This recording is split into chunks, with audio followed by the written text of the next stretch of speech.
Let's crack open your computer. Not literally, of course, but let's figure out how it manages to remember everything, from your most important work to that folder of vacation photos you love. How does it all work? Think about it. You do it 1,000 times a day. You click save and poof, your work just vanishes, only to pop right back up perfectly when you need it. But what's actually happening behind that screen? Where does that file really go? Well, the answer starts with understanding that all of your data has one of three possible homes. Once you get these, the whole mystery of computer memory starts to make a lot more sense. So first, you've got the storage that's built right into your machine. That's your internal drive. Then you have the stuff you can actually hold and plug in, like a USB stick or an external drive. And finally, there's the cloud, which isn't some magical vapor, by the way. It's just a huge network of physical servers all over the world.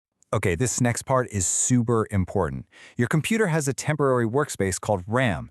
Think of it like your desk. It's super fast, and it holds whatever you're working on right now. But it's volatile, which means if you pull the plug, everything on that desk is gone. Forever. When you hit save, you're telling the computer, hey, take this off my temporary desk and file it away in the permanent cabinet. That's your secondary storage, like your hard drive. So, how can a physical object, like a hard drive, store something abstract, like a document or a song? It all boils down to one simple, fundamental building block.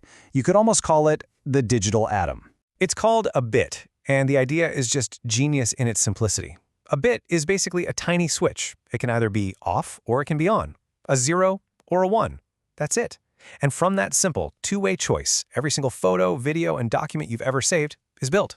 But here's the thing. One bit by itself isn't very useful. The real magic happens when you start grouping them. With one bit, you get two patterns, on or off. Add a second bit, and now you can make 4 unique patterns. Add a third, you get 8. See the trend?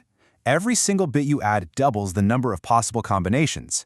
Complexity, born from pure simplicity. And this incredible exponential growth brings us to a really magic number in all of computing, 8. Because when you group 8 of these little switches, these bits, together, you get something powerful enough to be really useful. You get what's called a byte. Now, a single byte can make 256 different patterns of zeros and ones. And it just so happens that's enough to give a unique pattern to every single letter, number, and symbol on your keyboard.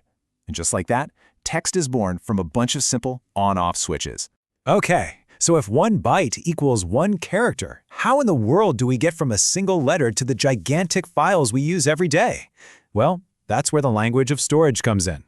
It all scales up. We start with our byte for 1 character. About 1,000 of those gives you a kilobyte. Think of a short email. 1,000 kilobytes gets you a megabyte. Now we're talking about an entire book. And from there we take these huge leaps to gigabytes, which are billions of characters, and even terabytes, which are trillions. But what does a megabyte or a gigabyte actually look like? I mean, in the real physical world. To understand that, let's take a quick trip through the physical history of how we store our data.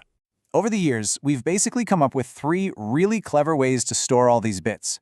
First, we used magnets, arranging tiny magnetic particles on disks or tape. Then we got optical, using lasers to burn and read tiny little pits on a shiny disk. And now the big thing is solid state, which traps electrons in tiny circuits with 0 moving parts. Let's look at that first method. If you were to crack open an old floppy disk, this is what you'd find. A flimsy, flexible plastic circle coated in magnetic material. That simple disk is where millions of ones and zeros physically lived, all arranged by a tiny little magnetic head. And the evolution here has just been breathtakingly fast. I mean, in the 50s, we had giant reels of magnetic tape. By the 80s, we could carry around our data on a floppy disk that held just over 1 megabyte. Then the 90s gave us the CD-ROM, a huge jump to 700 megs. In the 2000s, the USB drive made storage tiny and portable, and today, solid-state drives are the standard inside our laptops, holding terabytes of data at lightning speed. So inside most computers today, you'll find one of 2 things. There's the traditional hard disk drive, the HDD. It works like a tiny record player with spinning magnetic disks. It's cheap and it can hold a ton of data. But the new champ is the solid-state drive, the SSD. It uses silent, durable flash memory. It costs a bit more, but the difference in speed and reliability is an absolute game changer. And all that speed and capacity brings us right here, to the modern era, where the amount of data we're all creating is on a scale that's almost impossible to really wrap your head around. Let's try to put this into perspective, though. A 1 terabyte drive is pretty common these days, right? That's enough space to hold about 250 high-definition movies. Okay, now to get to the scale we're talking about globally, you would need 1 billion of those terabyte drives. That's what it takes to make just a single zettabyte. And here's the really wild part. It's estimated that in the year 2020 alone, humanity created and stored 59 zettabytes of data. And that number is just shooting upwards exponentially every single year. So I'll just leave you with this final thought. Scientists estimate the storage capacity of the human brain is somewhere around 2.5 petabytes. That is a massive amount of data. And yet, we still can't